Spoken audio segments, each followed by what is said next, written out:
Eu, eu não sei se ele faz ideia um pouquinho de quanto ele é para a gente, fã, né? Assim, o quanto que ele representa, isso que você falou, né? Da gente agradecer por ele ter deixado essa obra incrível, maravilhosa, essas canções, essas letras, essas.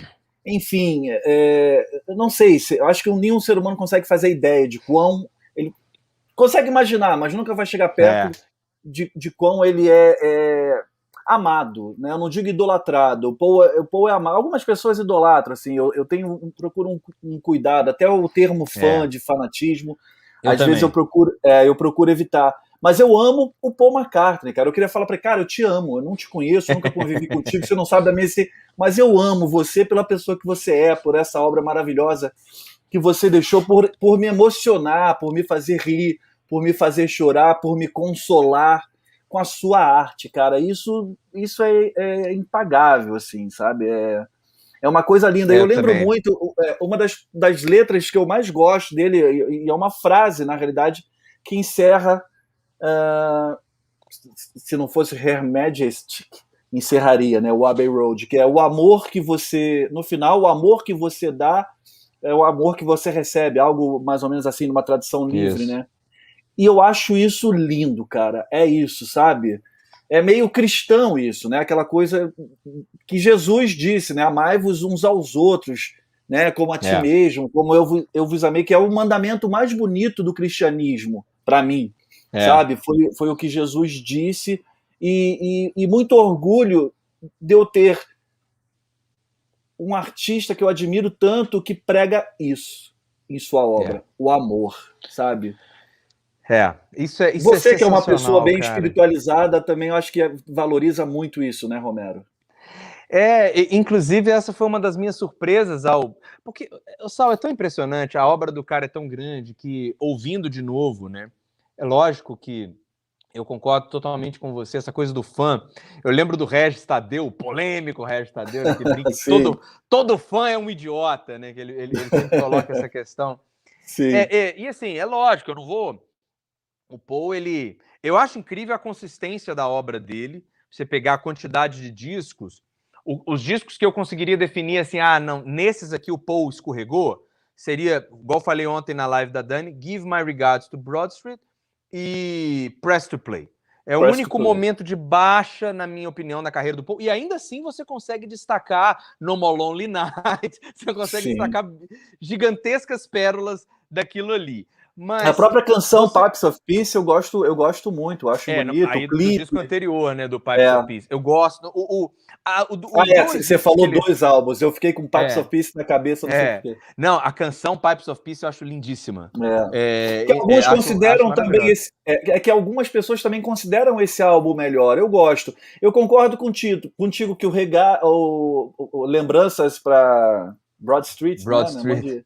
Porque é um filme que não deu muito certo, né? Assim, Não, aquela não. coisa meio. Mas embora ele tenha tornado para muitos adolescentes naquela época mostrado os Beatles para aquela geração que estava É. ouvindo música ali. A minha mulher, por Cara, exemplo, ela tem na memória dela as versões dos Beatles desse filme.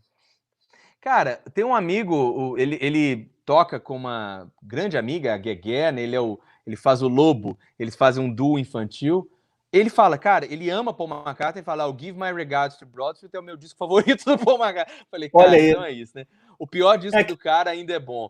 Mas assim, aquelas releituras das eu, músicas dos Beatles a minha mulher curte, né? e é isso, é o que eu queria dizer, que ele tem essa consistência na carreira solo dele, e eu fui perceber também a quantidade de músicas, já que você falou da espiritualidade, a quantidade de músicas que ele dedica a isso.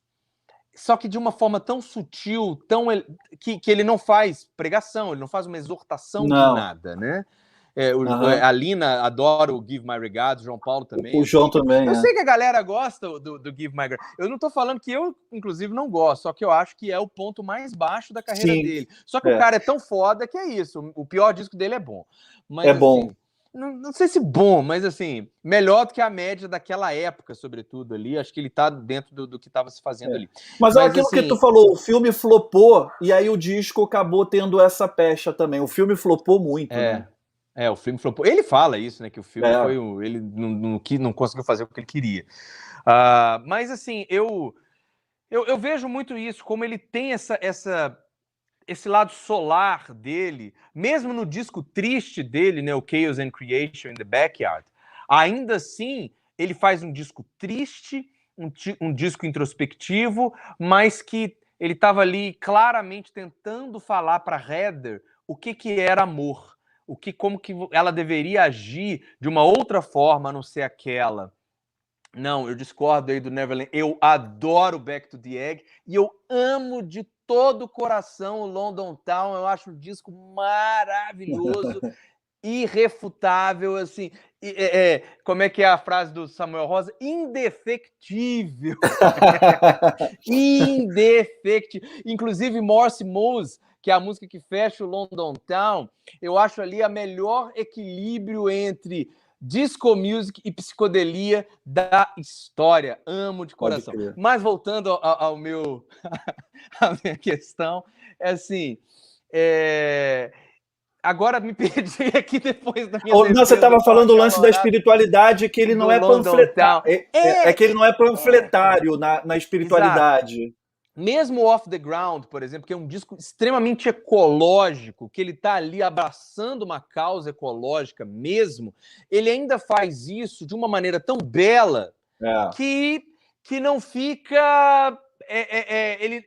a arte sobrepõe até a causa que ele está... Ou seja, isso aqui é bonito, né? Ele tem esse lado. Então eu acho que é de fato o que você falou, eu concordo integralmente contigo.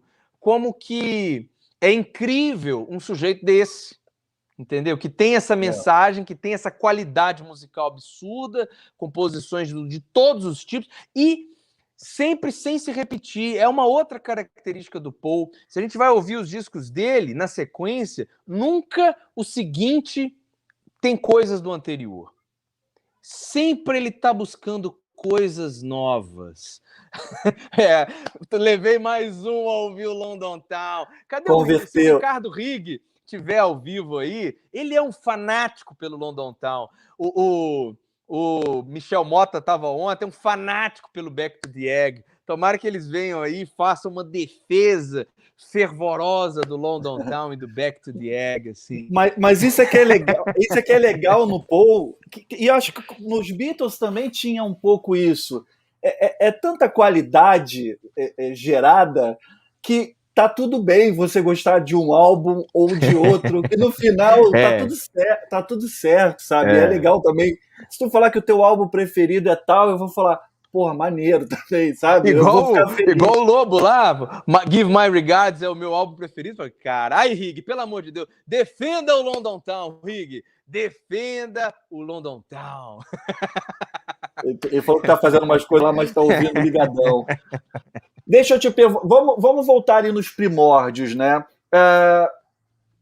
Lennon e McCartney, quando se conheceram, duas figuras totalmente distintas, né? Acho que bem aquela coisa yin yang, né? O Lennon rebelde, querendo chamar atenção, né? Enfim, o encrenqueiro, tinha essa fama de briguento e tudo. E o Paul sempre foi essa coisa do inglês lord, do inglês educado, de tratar bem as pessoas, né? De respeitar os mais velhos, coisa que o Lennon zoava, zombava. Nessas biografias, quando fala que o Lennon zombava de deficiente físico, de não sei o quê, eu fico num desgosto. Tudo bem, levo em consideração que ele era adolescente e tal, mas é foda. O Paul não. O Paul, todas as biografias, todos os livros que a gente vê, ele sempre foi um garoto muito, muito educado, muito, muito gentil, né? Muito preocupado. Mesmo o garoto que fazia as merdas e não sei o quê, normal da idade, mas sempre ele teve essa personalidade.